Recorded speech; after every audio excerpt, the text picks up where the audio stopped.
the state of New Jersey if you're eligible to do so. I have an idea, Mr. Speaker. I think we could get together. I can't wait to hear it. Yeah, I think there's something we can agree on, what they call in politics an 80-20 issue, and it's voter ID. 80% of people favor voter ID where 20% don't. Let me help you. I have an amendment here, Mr. Speaker. I think we could all celebrate, and then I would suggest, Mr. Speaker, then we just stop and get out of here. If we could all agree that voter ID and amend this bill, I think it would be a really good way to show unity to our state at a time when there seems to be so much disagreement. The New Jersey Statehouse Watch is on. From Trenton, we explain what's happening inside the Statehouse, speaking directly with legislators, policymakers, and budget experts to bring you the facts behind the decisions. There's no doubt that energy bills are about to skyrocket this summer. $300 million to Newark billionaires, that ain't cutting it for rural New Jersey. Enough of it. Madam Clerk, please on the machine for a vote. Received 46 votes in the affirmative, 25 in the negative, and 0 abstention. We break down bills as they move through the New Jersey legislature before they become law. With your hosts, Jack Brangan and Constance Ditzel. So stick around. Here's Jack and Connie.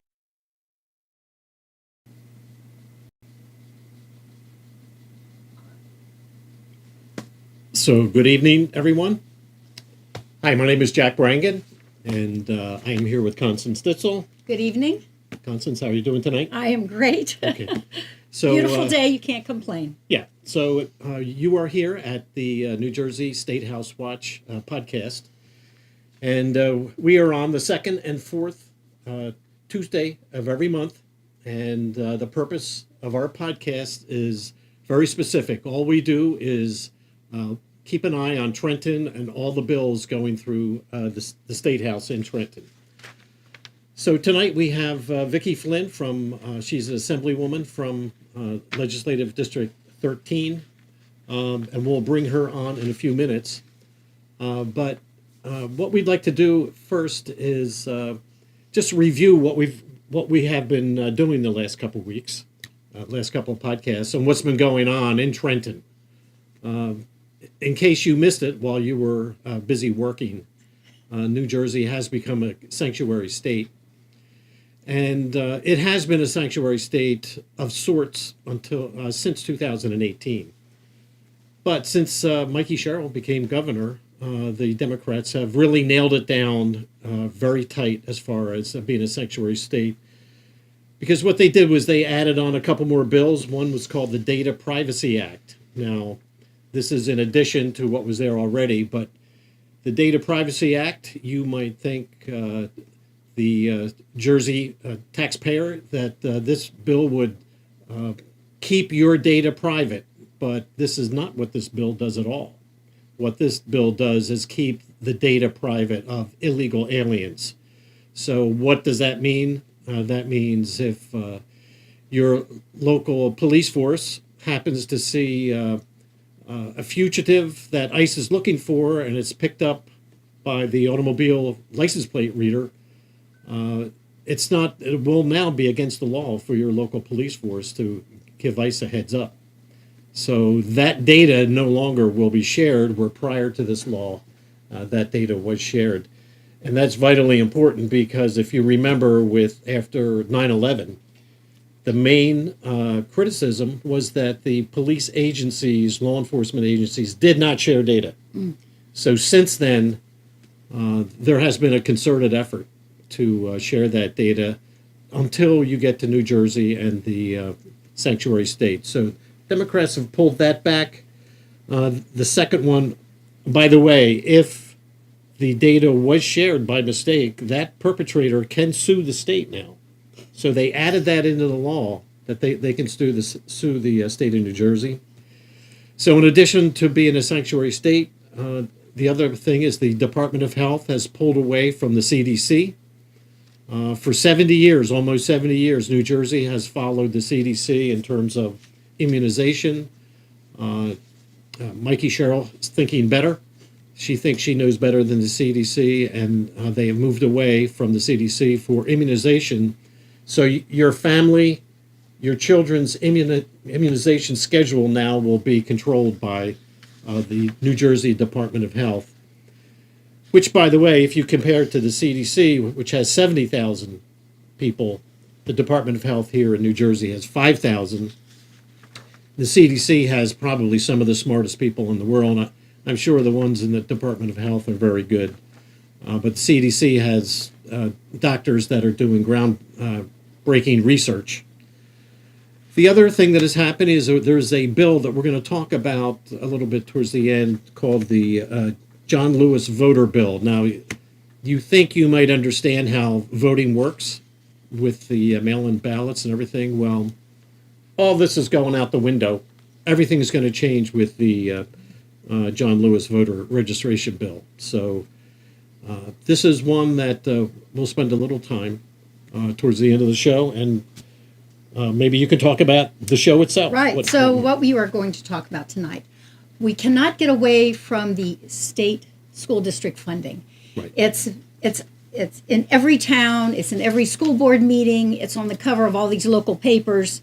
This is a big deal. We dove into it last time with Dawn Fantasia in Assembly, and this is probably going to be touched on a couple of times. We're going to talk about this again tonight. This is very important.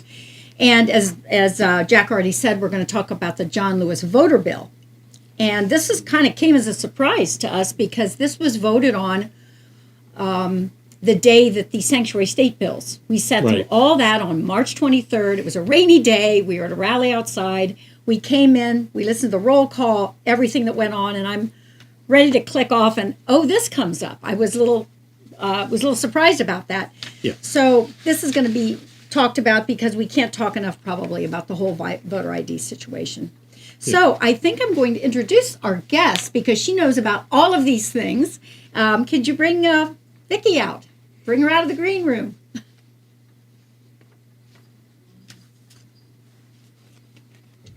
Hi there, Connie. Hi, Jack. Hey, Vicky. How are you? So thanks for joining us. I just want to ask you to give us a very quick bio. What got you into Assembly? What's LD 13? What are your towns? And what's kind of the hottest thing on the floor this week? So thank you. Welcome to Middletown, New Jersey. This is where my legislative office is. I'm honored to represent 16 beautiful towns in Monmouth County. We commonly refer to as like the Bay Shore. It's like where Sandy Hook is kind of next to. We go down to Monmouth Beach, West Long Branch, Oceanport, Monmouth Beach. Oceanport's exciting because that's where the new Netflix studios are being built. So I have that. I also have a beautiful racetrack in our district that we love to go and support, Monmouth Park, and they had a great grand opening this weekend. So I would encourage everyone to go out there. And then like where I live, Homedale and Marlborough out there in Aberdeen, it's kind of this mixture, but I live on the side of Homedale that has a lot of farmland still that I know my local officials are desperately trying to protect from overdevelopment. Like Middletown too. I mean, huge town of Middletown, and that mayor and council have been working tirelessly to prevent it from overdevelopment. And all the way to like Rumson, Little Silver, that area. It's a beautiful, beautiful district. Monmouth County is beautiful, and it's also very Republican. So I think that's why we're able to keep it as beautiful as it is. No doubt. Where we are, Camden County is very blue in our neck of the woods. But so the hot topic, go ahead. The hot topic. Yesterday I actually went down. I did not have a committee meeting in Trenton, but I did go down and visit because a few of my constituents were down there. There was a hearing. The Senate Labor Committee had a hearing on this new independent contractor rule. The Department of Labor has introduced, they introduced and now have adopted a new rule. It's a carryover from the Murphy administration, which does put in place a pretty strict rule as to whether or not you're operating as an independent contractor rule. And the goal of that rule by most critics is that it will wrongfully convert people who have been operating. And we have I think the number is 1.5 million people in New Jersey operate as an independent contractor. And the fear is that they are going to have these people be subject to audits lengthy audits and maybe be deemed employees of these companies for which they work in an independent contractor role. So that is a big topic. I went down there to support my constituents. I also went there to speak to the union folks who are in favor of this rule, because look, if there's bad things happening in that field that requires some attention, then the Department of Labor should do something about that. But instead, they're looking to, and they have put in place a rule that's overreaching. And I think it's going to capture way too many people that do depend and hurt companies by having all these people be wrongfully deemed employees. And so we're trying to fight back against that. And my running mates, Jerry Schaffenberger and Declan Scanlon, we have what we call concurrent resolutions in place that would invalidate that rule. It's commonly referred to as a legislative veto. It's not effectively that, but the legislature has this power to invalidate a rule adopted by the executive branch, which happened here in the Department of Labor, by saying it's contrary to the statutory intent, that we, the legislature, have not given that administrative agency the power to do what it did. And we have a bill in place that can effectively invalidate it. And both the Senate and the Assembly adopt it, then the rule is invalidated. Right. Wow. So if they're employees, then they will have the Social Security, Medicare, everything taken out of their paycheck. Yeah, or is that an underlying desire, a way to get more money into these programs that are suffering? Yep. Yeah, I mean, I think that's one of the goals. Yeah. But the problem is, I think the backlash will be, like, for instance, I have a client who works with Pfizer in a consulting capacity as an independent contractor. He's a professional, a doctor. And in this, I believe even in that situation, they would apply it to that person, and that person would then be deemed an employee of Pfizer. Now, Pfizer would have to pay all these taxes, and Pfizer might say, you know what, I'm not going to even deal with that. I'm not going to have that person in consulting capacity. I'm just going to take that work that I was having done here in an independent contractor capacity and give it to this other employee and overburden that employee. So again, when the other thing that were coming out in the budget here, we have one of the highest unemployment rates in the country right now. And I don't think we're pushing the economy along by putting in place a rule like this that is really anti-business. It's going to strangle. Yeah, many times these consultants come on board because they have a particular skill that is not found in the company anywhere. Right. So if they'll come in from, for 2 to 3 months or 4 months, the company doesn't want to hire them, and they don't want to be hired. Right. They are happy when they choose a line of work like that. They have a tremendous amount of freedom because they'll work 3 or 4 months. Usually they get paid more than regular employees.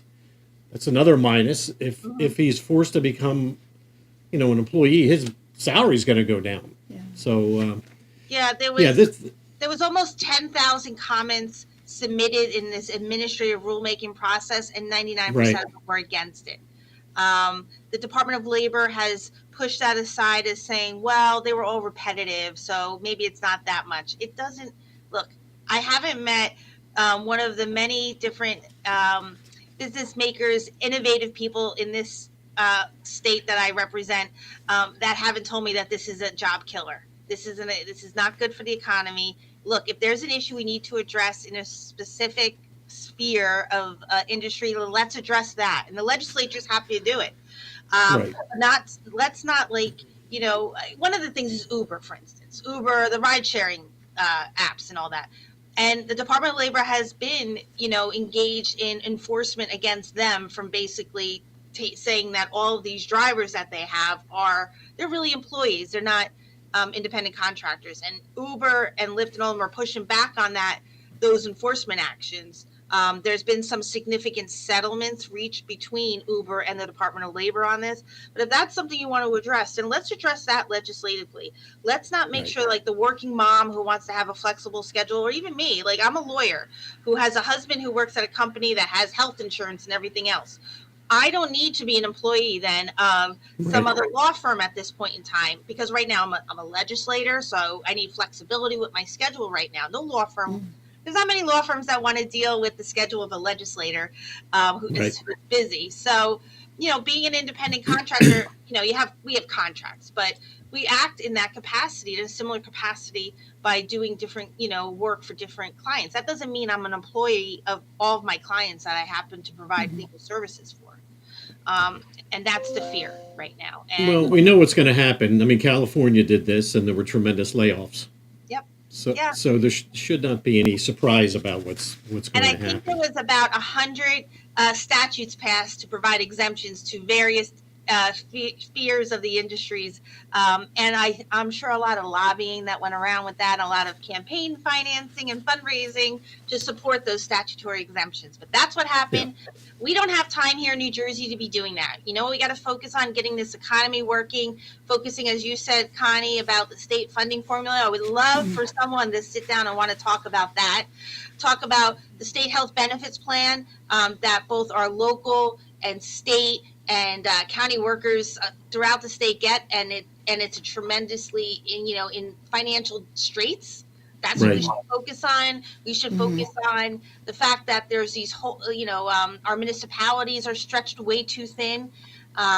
We have a lot of things that we already need to focus on. Let's try to make sure, and I said this, I subbed it on the labor committee last week. I said, I think we should have every purpose section of any statute that we adopt right now should identify whether or not it's going to make New Jersey more affordable. They say there's a lot of this talk about, we're going to do A, B, and C to make New Jersey more affordable. Well, I haven't seen it yet. We're not making New Jersey more affordable. And every time we go down there in Trenton, we kind of make it less affordable. Not we, my Republican friends, but like my friends on the other side of the aisle. They go through a lot of effort to pass laws that just make New Jersey less affordable. And that's why we have to really just, I believe, become way more focused on our job down there to make New Jersey more affordable. Yeah. Since we've been doing this little podcast, we're in episode 5, you're number 5. And I went and I was going to detail it at the end if we have time. But we came up with $522 million that we've uncovered just that Mikey has assigned since January in the topics we've addressed. Yeah. And we'll point out what those are. But $522 million has been added since January. So anyway, let's talking about money. This is a good segue into the school budgets. Yeah, let's talk about the school funding formula, which is pretty old, isn't it? Didn't the formula go back? I don't know. Does it go back 20 years or something? I think it's pretty old. It was during Governor Christie's term. A deal was reached with the legislature at that point to kind of deal with the issue with funding formula. They needed to address it. And the issue was there was many schools who were like, there was a lot of haves and have-nots. And the have-nots were not getting any school funding for several years. And it seemed to not be not fair. So this formula was developed, which no one can recite with any type of knowledge. Me sitting on the school board for 8 years, so anyway, long time. I can't tell you what it has something to do with enrollment. It has something to do with your, your socioeconomic picture. It has something to do about a lot of things, but it makes no sense. It seems like every year you don't get it. So in the town that I lived in, Homedale they would have said under S2 would have been a winner because we were not getting state funding for so long. So we would start getting it towards the end of that funding formula going out, like phasing out. And the people who were getting like way too much for a long time would start phasing down and would give them this ability to do that. Well, in the middle of all that, we had COVID, and that was a killer for school districts all throughout the state. And so people were using their COVID funding to fund things like, when our school got COVID funding, we knew it was very limited to something that was like a one-time, one-off, right? You don't want to, you get $150,000 to fund something. Well, you're going to have to you get it once. Next year, you're going to have to go to the taxpayers to get that $150,000. Yeah, everybody knew ahead of time this was one time. Yeah, the people who were starting to lose money in that funding formula, apparently rightfully so, started using that COVID money to fund that. And then now we have school districts throughout the state, and so many in my district and elsewhere, who never really got the benefit of that S2 formula.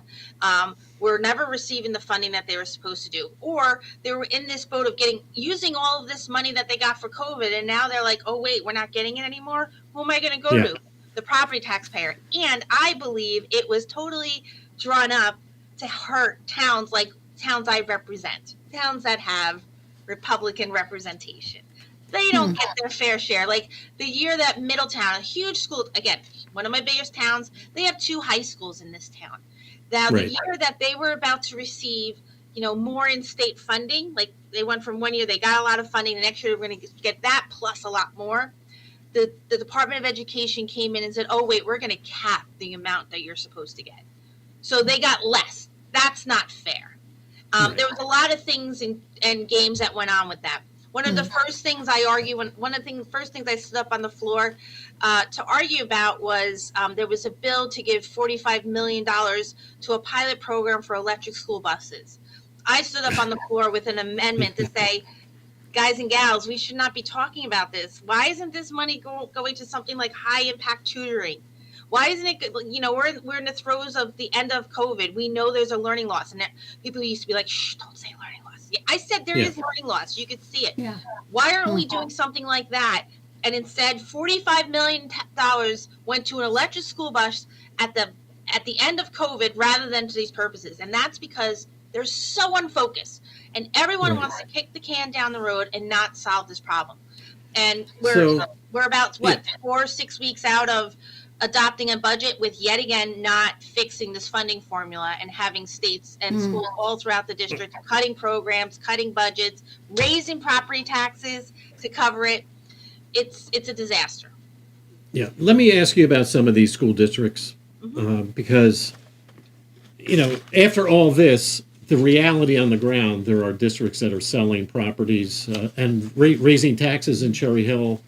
We're $16 million short or something like that, so there's going to be a 7%. So in Toms River, they sold their administrative headquarters for $15 million, to try to make... This is because whatever's going on with this formula did not do it for Toms River. Lakewood Public Schools are trying to sell an elementary school. Jackson Township, they already sold their middle school property for $40 million. Asbury Park, they're discussing selling 2 buildings. Jersey City is looking at a 17% tax increase. Edison Township is 12%.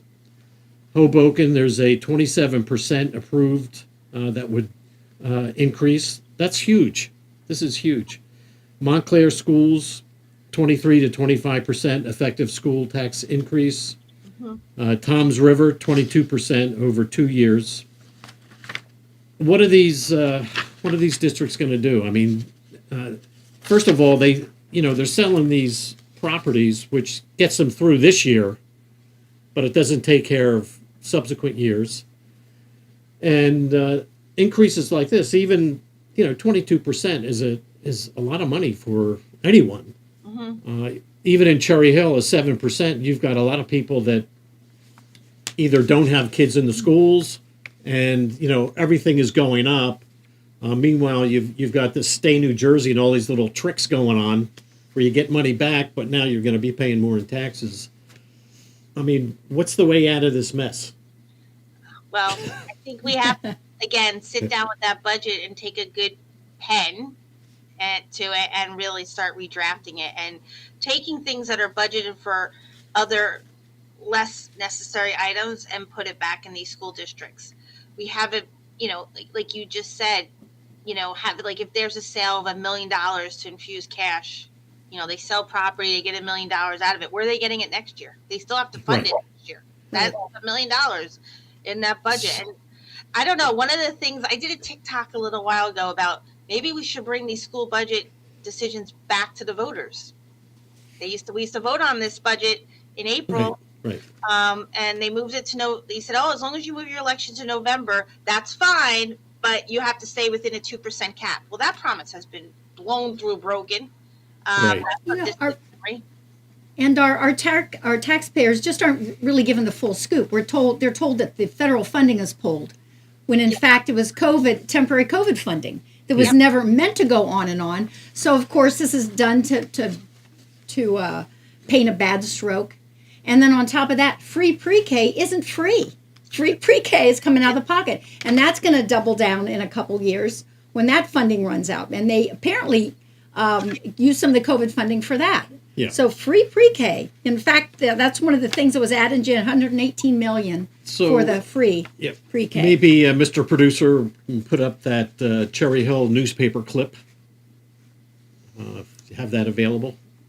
So this is our local town of Cherry Hill. In fact, Jack is from Cherry Hill. I am. Jack is a proud resident of Cherry Hill. Right. And, you know, I'm walking down the street visiting my daughter, and, you know, these papers, these local papers they throw on I pick it up, and front page, April 1st, 7.3% tax increase, 14 million down because of lack of funding, 72 teacher cuts, 72 positions killed, and then another 8 million that has to come from somewhere else. So the 72 teacher cuts, I guess, was 6 million. Right. So big numbers. So what's maddening about this, if you remember in the lame duck last session, they allocated $200 million to upgrade the stadium in North Jersey.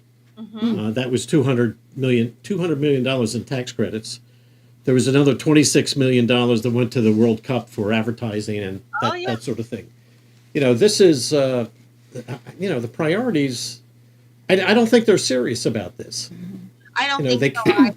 I really don't. Look, as a school board, one of the things I ran on is that you could see the priorities of that school board by looking at their budget. And that's how we operated in Homedale. We were very strict about our spending. I would talking about pre-K, I did bring up the pre-K issue to the legislators pushing that through desperately.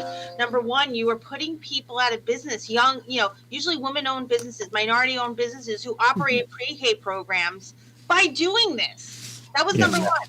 Number two, in a district like mine, our pre-K program, we ran it as an enterprise fund. So we would have people pay to go to pre-K in the Homedale School District. That's how we dealt with the fact that we got little to little state funding. And so we can keep running. And these are the ideas that you need to have. And obviously the people at the state level don't understand those are decisions being made at the local level. And that's a big problem. And voters need to be thinking about that. When you elect people, you should be electing people that have the experience to know what to do and how to ask these questions and how to articulate it. And if you've already worked at the local level, you see it. You see what all these mandates coming from DCA really mean and what they cost. So that when we're standing up on the floor in the legislature or we're at a committee meeting and a bill comes through that has another mandate, we could start pushing back against that because we know the impact. Sadly, there's too many people there that aren't, and they just spend like drunken sailors. The budget went up from Chris Christie, when his last term is a $34 billion budget, to today to $61 billion, 60.4 billion. 60 points. Yeah. I'm anticipating the billions to come. The 61 billion that will end up being presented to us on a June 30th platter. That's unbelievable. Yeah, that's scary. And one of the best, I don't know if you both saw the Democratic debate when they were doing the primaries. There was a student who asked a question, and it was the best question and never asked again, sadly, by any of the commentators. I think it was the best question asked. A student came out and asked all those candidates seeking to get the Democratic nominee, if you continue down the trajectory of what Governor Murphy has done in the budget seasons, by the time you're finishing your first term as governor and be running for a re-election, the budget will be about $90 billion. What are you going to do to prevent that from happening? Right. And no one had an answer. And that should give everyone a clue as to, you don't have an answer to that, then how? Because the next question is, and if you don't have a plan, how are the rest of us going to live here? And how much more money can you take from my $1 that I have in my pocket all the time? Because I feel like if I make $1, you're taking $1.25 away from me. It's just, there's just no end. And we have to stop this. Let's throw up one more clip because there's another parallel here. This is Welcome back, Matt, to Collingswood. Bush in the Live Center. The Collingswood Board of Education just voted to close an elementary school. This was about an hour ago here. This is all because of a $3.3 million budget gap. So tonight, we've been watching that school board meeting that was happening. Garfield Elementary School, that's the one that's going to close at the end of this year. So some teachers will be laid off, and the 113 students, they're going to have to move to the 4 remaining schools. So parents complained about what this is going to do to the students and the services provided to them. A lot of public comment from parents and staff members. Here's just a. Yep, it's happening too in my district. This is my town. This is my town. This is Collingswood. And so they're closing a school down. And unlike your area, which is largely Republican, my town is completely not. So on one hand, you've got them very upset and in tears over this. On the other hand, they're all for no ICE, all for sanctuary state, all for no kings. And then we have the sad story of that going on. And they're not looking at the parallels. That we have 925 million, I think, a year. And I think that's modest in the education of illegal immigrants. Yeah. That is reaching into the pocket of these school boards. And yet they're pushing for no kings, no ICE, protect. And what they need to be realizing is, would they speak the same tune if they realized that it's coming from one pocket into the other? It's not coming from Murphy's pocket or Cheryl's. It's coming from yours and mine. And they're not putting that. We're going to connect the dots again at the end of the segment. We'll move on, but that's the first dot. But it's a big step, and this podcast is a step in that direction. And all of us out there talking, connecting the dots needs to be done, because you're correct. And when Jerry and I meet with people in our district who are really, and rightfully, as upset as those parents in Collingsworth, they're upset here in Middletown. They were about to do a school closing. It turned out they got one vote less. It's not closing, but there's still a budget gap. Union Beach, the town is buying property at market value to do that. Homedale, my district, in 4 years, they have a budget gap. They're getting $1 million from the town. They're buying property. Like, it's insane. But and yet, we always say, who did you elect to do this? And they added $375 million to the already approved budget for the schools in January. $375 million more. That's going cha-ching. So while you have this this misery, I'm sorry. Go ahead. Yeah, while you have this misery going on in some of these school districts, at the other end of the spectrum, you have certain school districts like Newark, that's flush in cash, and there. We understand, anyhow, that there are trips to Las Vegas, trips to Honolulu, $2 million for food for staff over the year. Mm-hmm. Now, $2 million, that's money that could save, teaching positions in any number of these school districts here. Yeah, I mean, that's a reality. They were screaming about, the last 3 years, we were screaming about a teacher shortage. And a lot of time and money and effort was putting in to help support that. And now we're cutting teaching staff because we can't afford it anymore. Yeah. What's that about? Right. So when we were prepping for this, we talked to you. You said it really well. We were all part of this governor race, remember? Wasn't that long ago. And it was a very big deal that the Republicans made about the state being affordable. And like you said, the Democrats turned around and hijacked the term affordability, but it doesn't mean anything. It's just a word, and it's not being enacted. So they hijacked the word that everybody is concerned about, but we're not seeing that play out. Yeah, there's a certain part of me that wants to, present a solution here to the audience, how to fix this funding issue. I think there's an attitude problem in Trenton with the Democrats. I don't think they really care. They're not serious about this. Well, the only solution that you alluded to is who you elect. People, the independent voters and Democrat voters, they need to see the light here. You cannot be sending these people back to Trenton. You have to send Republicans in to right this ship before it's too late. Because it's going to get to a point, a couple more cycles, and we're going to be buried in some, just buried with bad legislation. So tell us about the John DeMaio bill. Isn't there a bill that... Yes. So John DeMaio, our leader, has a bill that we've all signed on to as Republican Assembly members that will not only try to equalize the funding formula. It will also provide property tax relief. And so that's what we've been proposing. Now, if the State House and the Democrats in the State House were worried about good government, they would present that bill up for discussion, or take the bill and slap their names on it and push it forward. But they're not. And that's what the voters need to understand. They're not even willing to discuss how do we make New Jersey more affordable by starting first with education funding. How are we going to make sure that these kids are getting an education, the teachers aren't losing jobs, they're getting, healthcare is not out of control, you're not having to move out of your town because your property taxes have gone through the roof.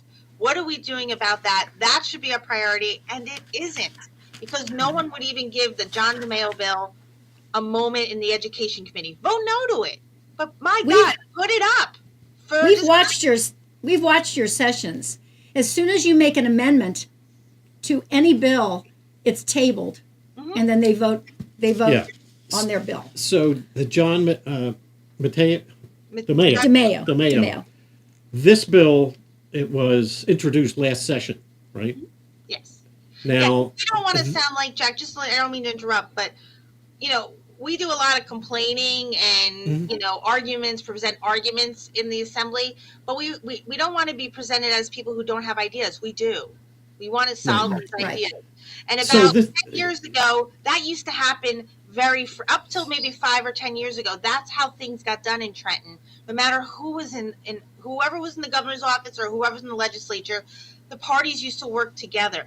Now, and look, in this state, they all say it's Trump and we're the extreme party, and we're not in control in the State House.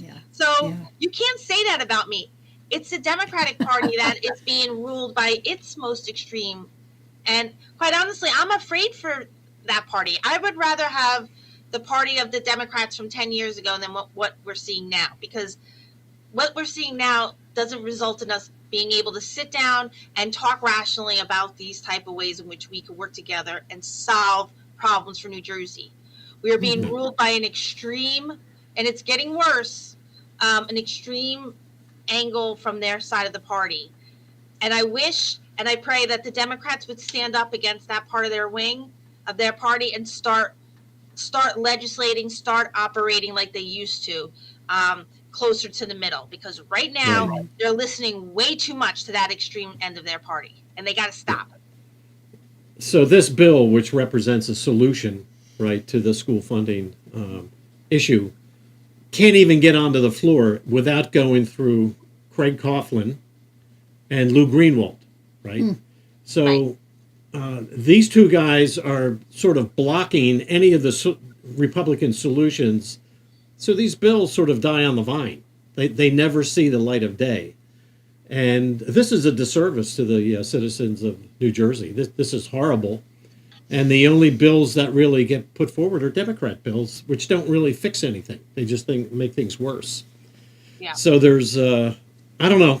It seems, I know this is all part of the rules of the chamber, but people need to understand the frustration of the Republican Party, because we can't get any of the bills out onto the floor and into committee because these two guys are blocking it. It stops right at that door with Coughlin and Greenwald. Yeah, look, we're up for election every 2 years and the second every 4. So next time, the voters of New Jersey, do they like paying these high property tax bills? Do you like paying high auto insurance bills? Do you like paying high electric bills? I guess then continue to vote Democratic. But if you want to start doing something that will make sure that your family has a future in New Jersey, that your parents can still live in New Jersey, that you personally can still live in New Jersey and maybe invest some money in your future, then try the Republican Party on for size. Because right now, I don't understand how that's why we're in this position we are right now in New Jersey, by being the least business friendly state, by having the most highest property taxes in the country, higher than California. And we're spending all of this money paying all these taxes, and we continue to elect the same people. What do you think is going to happen? Every town hall comes up with someone asking about property taxes. Our Congressman Don Norcross was at a town hall recently, and of course, someone raises their hand about property taxes. Assemblyman Bill Moen was there, and his answer was, well, that's a very good question. You should present this to your municipality. Yeah, that was the answer. It's a state issue. And so they're not given a true feedback. But again, these are the same people that are protecting the illegal aliens. Here's another one: the affordability thing and the connect the dots. Healthcare costs. They're saying the budget. One of the issues is healthcare. Well, it came out with Garden State Initiative. 1 in 5 New Jerseyans are on Medicaid. It's also true that 1 of 10 New Jerseyans are illegal immigrants. Right. There's some dots to be connected there. I mean, they're coming into the state and they need these services. The children, you have the funding formula weighted heavily for English language learning. Yeah. Well, these children of the immigrants need those services. So that weight is going to the Abbott schools, as we've talked about. Camden. We found out the Abbott school, by the way, is from a student in Camden. Yeah. So the whole, they're not connecting the dots, and I'm hoping that you and Jack and I and Jerry and everyone you're talking to can help connect them. Go ahead, Jack. Yeah, wasn't there?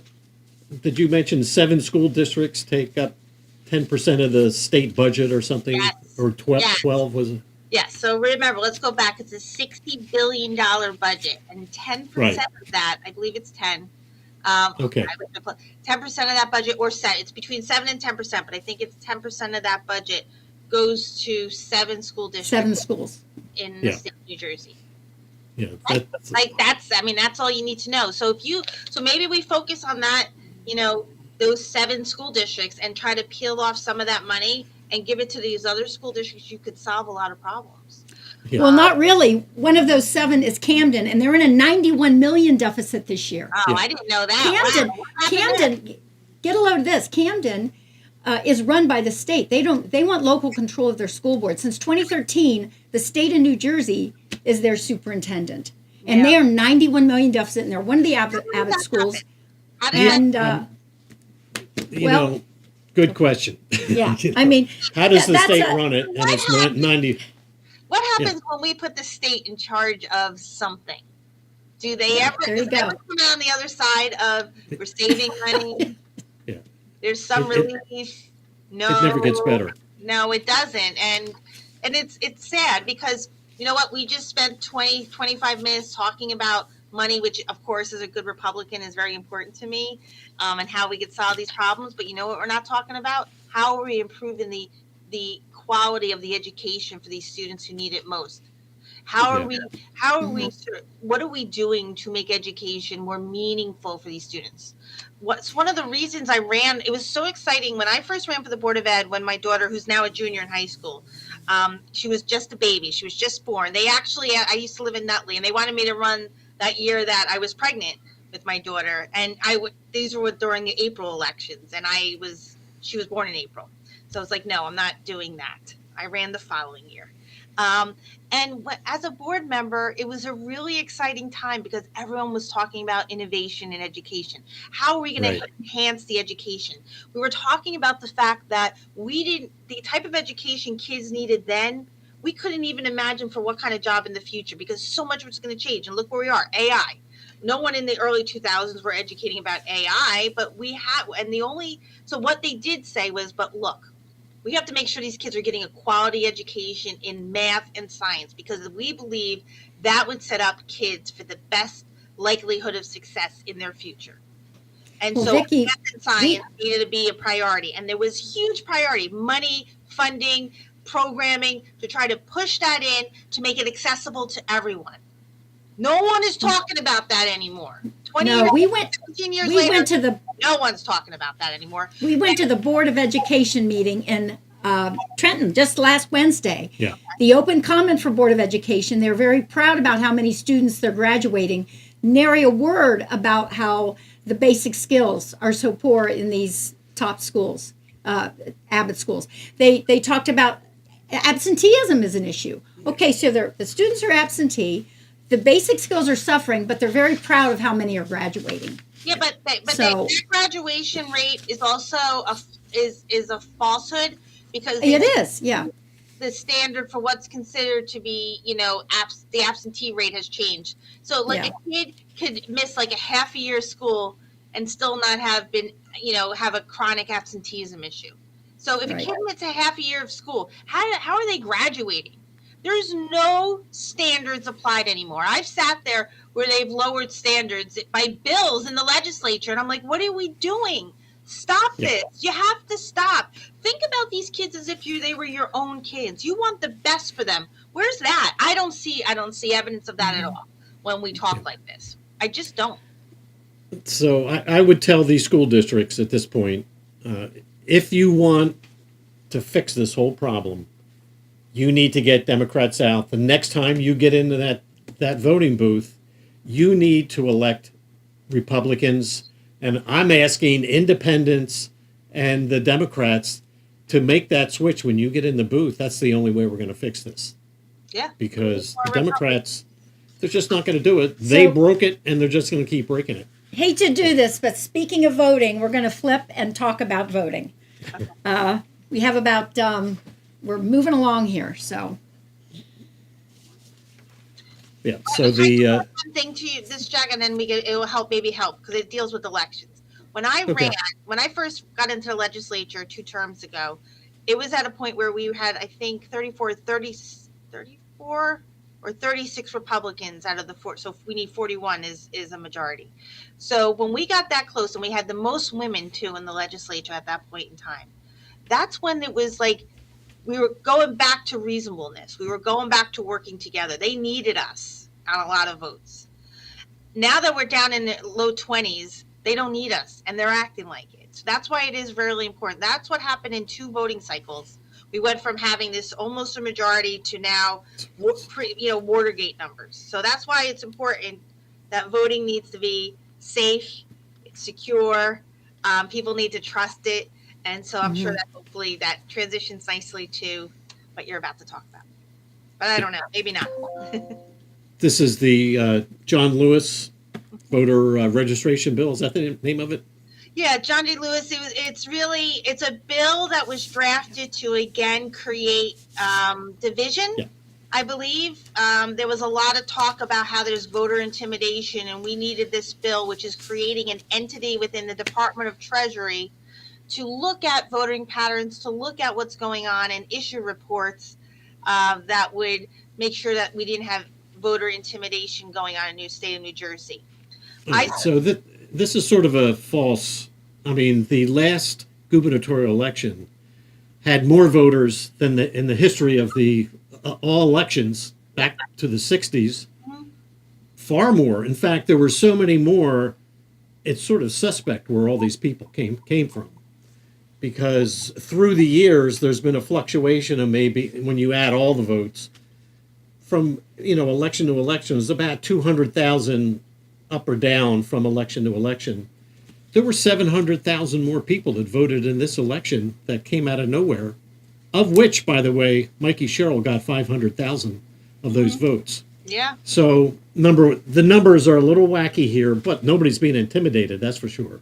Correct. So yeah, that's what I questioned the people. Like, they had a lineup of all these women from all these different groups talking about voter intimidation and how, it was like zombies. They were all talking from the same script in a very strange way with a very monotone vote, and talking about how democracy is at stake, and it's the end of democracy. I was like, I wanted to snap them and say, wake up. Where is there evidence of voter intimidation in the state of New Jersey? The Attorney General's office has lawyers at all the counties there to represent anyone who goes to try to vote, is prevented from voting. They could go down, get a free lawyer to go to the judge, and the judge will issue an order if you could show that you lived where you're saying you lived. All right, so we have a clip of Mike in Ganamort, and I just took a piece of it here. I can't watch myself, so. And this is like a laundry list of what's included in that bill. So does a good job.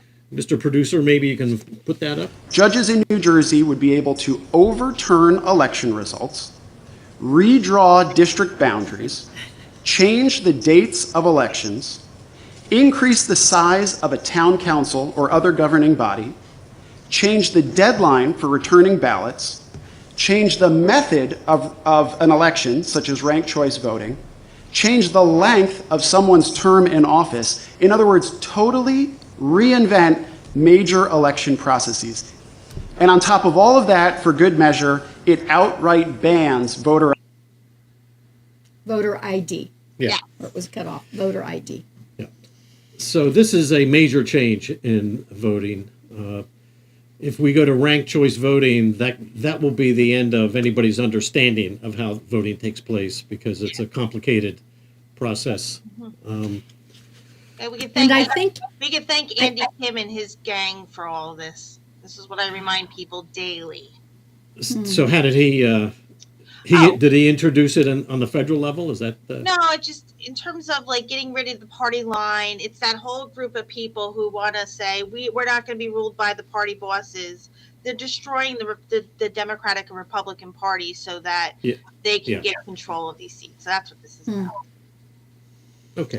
And this is what I say, this is why the Democratic Party in our state of New Jersey is being ruled by its most extreme members right now, and they got to stop. Yeah. So, all right, this topic I think we have to spend more time on, maybe on a separate podcast, because I think we're running down the clock here for this segment. But that was a good description. I mean, he just described that pretty well. And the other point worth noting is that you said this came up from like a late Friday afternoon, then suddenly you're voting on it on Monday. Is this the way things go all the time? You're given like...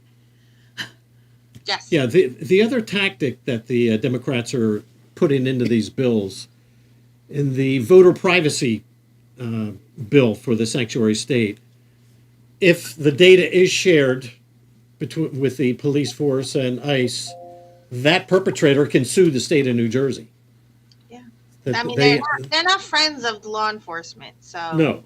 Now, with this bill, if somebody feels as though their voting rights has been violated, this bill will allow them to sue the state of New Jersey as well. So it's opening up the state to liability, in either one of these cases. But that seems to be a tactic now that they're, putting into these bills, is that if somebody's a victim, they can sue. Yeah, look, I like, as Mike, articulated throughout in a wonderful way, the whole laundry list demonstrates every single which way in which that statute violates the Constitution. We do not have the power by legislation to give away the rights only given to the legislature to do. And that has to do with elections. So it can't be done by statute. It has to be done by Constitution. It will never happen. Yeah. But and like I said, I stood up against, I asked for a simple, vote on 80-20 issue, voter ID, and they voted against it. So the voters need to know, both Republican, Democratic, and independent voters, next time that they're up for election, I'll make sure that I'll do everything I can to articulate that the Democrats voted against voter ID, despite the fact you, the voters, want it. Yeah. And we're going to be taking a break soon. I just want to tell you, came up on my phone today, there's a new A4960 to vote by phone in New Jersey. Nice. That's a new thing. So that's adding to this. Yeah. Vote by phone. Okay, so we'll go ahead and take a break. Yeah, so... or no? So I think we're going to say goodbye to Vicky. Oh, okay. So we're out of time here. Well, so it's been great. Thank you for doing this. It's an important public service that you're providing, and I can't thank you enough. And I appreciate you allowing me to share some time with you today. Oh, we appreciate you taking the time. We know how busy you are fighting for us. Yeah. Thank you. Okay. Thank you, Vicky. Okay. Bye-bye. America's Pulse Network. The mainstream media is bought and paid for. The truth is twisted to fit their agenda. But America is waking up. Because podcasts are the future for trusted media. Welcome to the America's Pulse Network. It is a network built by patriots that upholds the Constitution. But America's Pulse Network stands for God, truth, and the America First movement. There is no corporate propaganda, no government spin, just real news, real talk, and real voices fighting for faith, freedom, and the future of this great nation with common sense. Here are some of America's Pulse Network podcasts. Alexandra Levine Live, hosted by Alexandra Levine. Jersey Shore Podcast, hosted by Damon Galdo. The Conservative Corner, hosted by Seth Eisenberg. The New Jersey Statehouse Watch, hosted by Jack Brangan and Constance Ditzel. APN's The Pulse is moderated by either Alexandra, Damon, Elena, or Seth. Also tune into America's Pulse Network on the following social media platforms: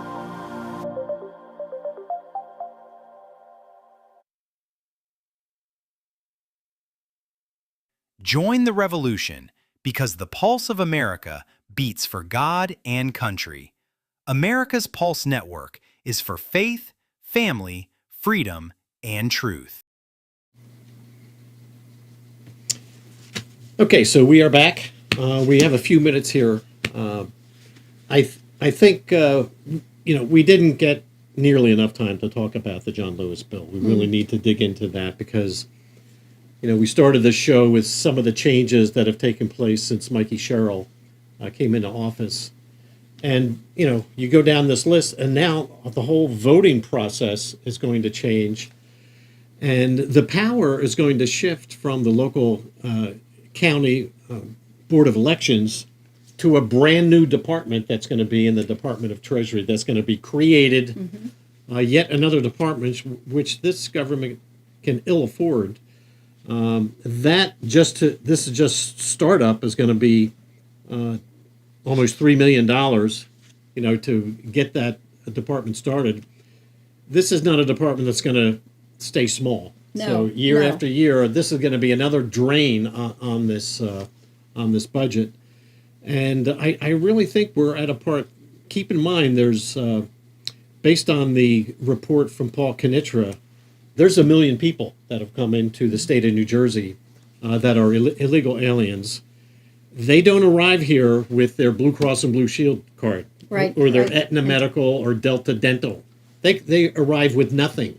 Yeah. So I think we're starting to feel the strain of these 1 million people that were unaccounted for. And Paul is updating that report. We're going to get an update in another month. Yeah, this is. But we're building more infrastructure, like he said. So you got that John Lewis bill. So that adds what, $2.5 million. Right. Then in the K through 12 that Mikey added this year, $375 million for K through 12, plus another $118 million for pre-K. We talked in another show about the Department of Health expanding vaccine access and their database. $4 million there to build a brand, to perpetrate that infrastructure. And then you have this $22.5 million for Reproductive Health Access Fund, which Murphy started in December. $22.5 million for 26. Mikey is continuing that for 2027, another $22.5 million. Yeah. It's just that the money keeps layering on, and that's a real good segue. There's a big bill this week. We got to let folks know this new bill, 2260, S2260, A2218. It's in committee voting this week.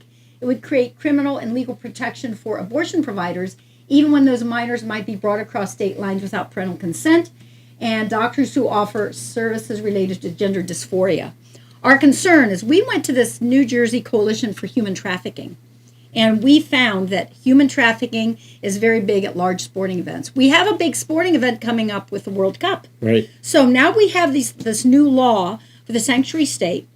We have this new law here that's going to make it very difficult to prosecute people who are doing this, coming across our border. We are going to be on the map for human trafficking. I'm sorry. It's a very sad statement.